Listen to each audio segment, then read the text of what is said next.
ইউনুসের ওপর চাপ বাড়াতে এবার মরিয়া ভারত। প্রশ্ন উঠছে, ভারত বাংলাদেশ সিরিজ বাতিল রাজনৈতিক পরিস্থিতির জেরেই তাহলে এই সিদ্ধান্ত? বাংলাদেশে না যাওয়ার পরামর্শ কেন্দ্রের পক্ষ থেকে, বিসিসিআই কে পরামর্শ মোদী সরকারের, এমনটাই সূত্রের খবর। টেলিফোন লাইনে রয়েছেন আমাদের প্রতিনিধি অর্কদীপ্ত মুখোপাধ্যায়। অর্কদীপ্ত, বিসিসিআই সূত্রে কি জানা যাচ্ছে?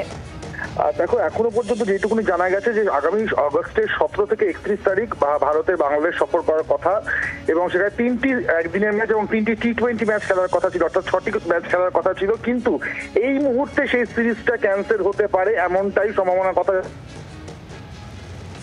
মধ্যে এই মুহূর্তে কিছু পলিটিক্যাল টেনশনস রয়েছে মধুবন্তী, সেই জন্য এরকম সিদ্ধান্ত নেওয়া হতে পারে। যদি এখনো পর্যন্ত বিসিসিআই তরফ থেকে কোনো স্টেটমেন্ট আসেনি অফিসিয়ালি, সেন্ট্রাল গভর্নমেন্টও কোনো স্টেটমেন্ট অফিসিয়ালি দেয়নি।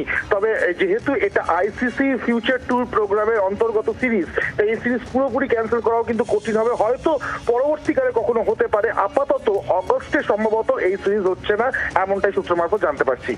ধন্যবাদ অর্কদীপ্ত। বাংলার আওয়াজ, বাঙালির আবেগ, জি 24 ঘন্টা।